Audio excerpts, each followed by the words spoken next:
Oi crianças, tudo bem com vocês? Na nossa aula de História, nós estudaremos da página 74 à página 79. Faremos atividades na página 86 e também faremos exercícios complementares lá nas atividades complementares na página 180. Vamos?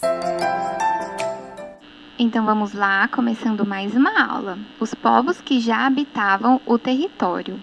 O primeiro nome escolhido pelos portugueses para a nova terra não foi o Brasil, e sim Terra de Vera Cruz. Mas para os indígenas tupis, principal grupo que habitava o litoral, a terra já tinha nome. Ela se chamava Pindorama. No entanto, não podemos afirmar que todo o território tinha esse mesmo nome, pois diversos outros povos indígenas também habitavam outras regiões dele. Pindorama significa terra das palmeiras. A espécie dessa palmeira era a buriti, e os indígenas tupis aproveitavam tudo o que essas árvores podiam oferecer, da sombra até a extração de recursos como frutos, folhas, fibras e seiva, utilizada para fazer uma bebida usada em rituais e festas. Aqui nós temos o exemplo, a imagem da palmeira de buriti. Ela é nativa do Brasil e pode chegar até 30 metros de altura.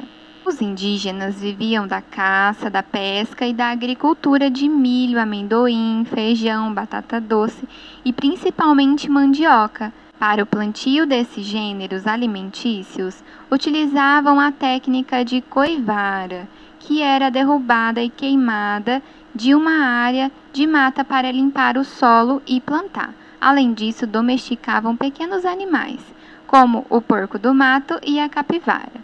Já a galinha, animal que os portugueses trouxeram, os indígenas desconheciam. Leia o relato de Pedro Vaz de Caminha sobre isso.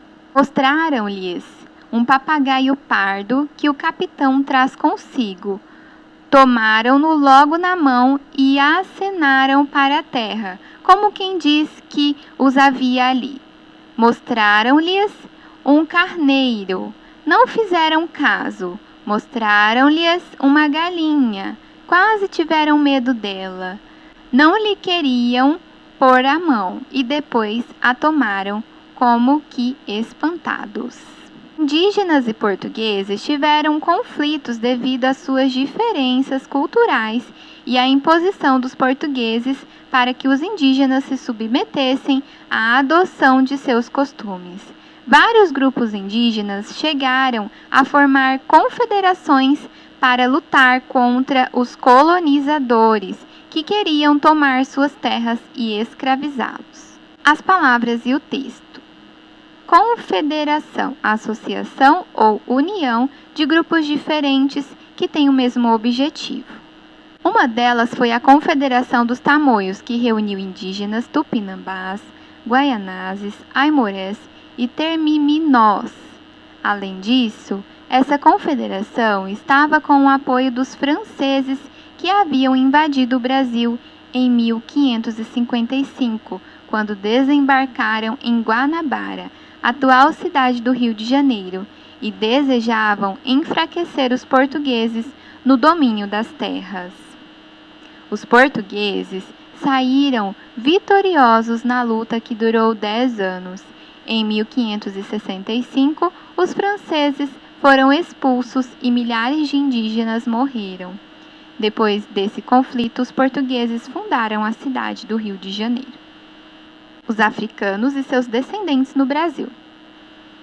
Em primeiro lugar, os portugueses escravizaram os indígenas, mas as fugas e as guerras entre os nativos e os colonizadores fizeram os portugueses acreditarem que o escravizado africano, por ser tirado de sua terra e levado a viver em um território desconhecido, teria menos possibilidade de fugir.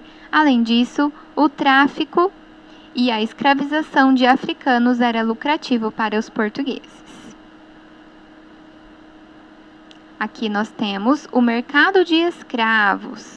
Logo que chegaram ao Brasil, os africanos eram vendidos e encaminhados às fazendas ou às minas de ouro onde iriam trabalhar.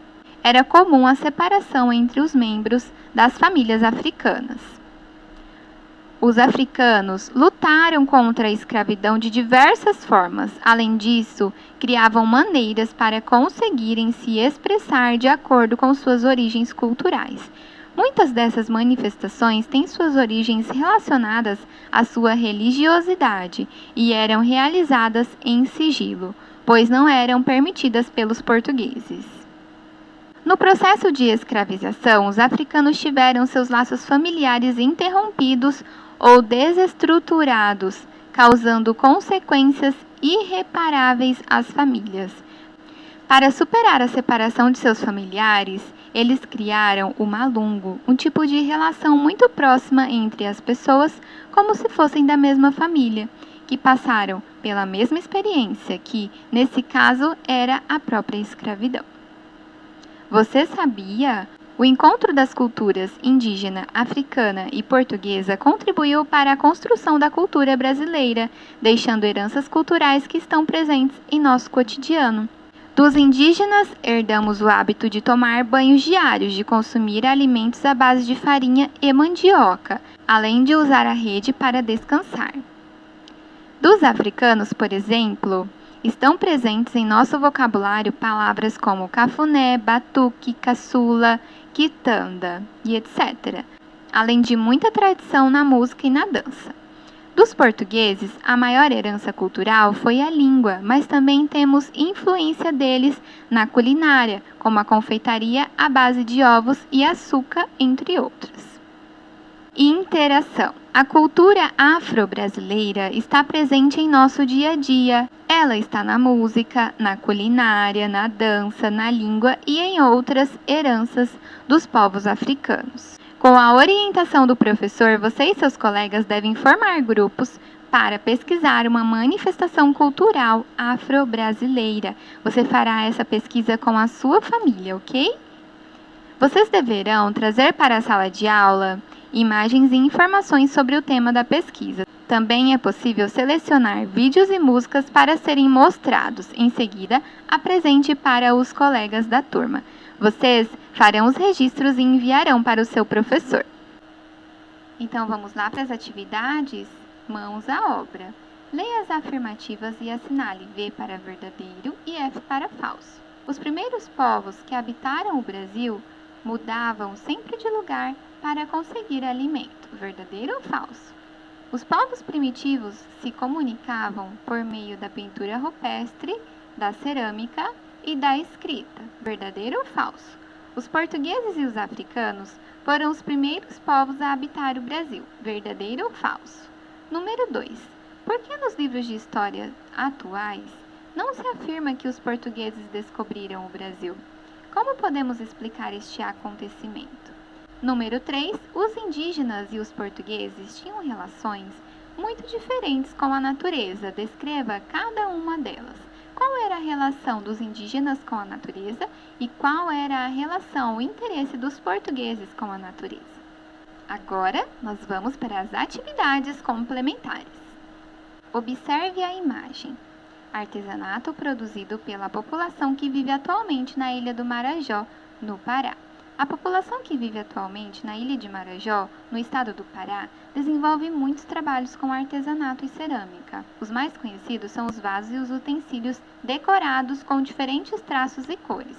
Por meio desse tipo de artesanato em cerâmica, os moradores dessa ilha buscam preservar a cultura dos povos que viveram na região há milhares de anos. Pinte o quadro com o nome desses povos: indígenas, povos marajoaras ou imigrantes. Você pintará apenas um desses quadros. Número 2. Associe corretamente as informações a seguir. Para número 1, arte rupestre. Número 2, cerâmica marajoara. Número 3, coivara. Número 4, malungo. E aqui você colocará as numerações de acordo com a descrição. O primeiro é técnica indígena de derrubada e queimada de uma área de mata para limpar o solo e plantar. O segundo, forma de comunicação usada pelos povos primitivos antes da invenção da escrita. O terceiro, vínculo entre os africanos que foram separados de suas famílias e escravizados. A última, cultura material produzida por povos que vivem na ilha de Marajó, no Pará. Então essa foi a nossa aula de hoje. Um beijo e até a próxima!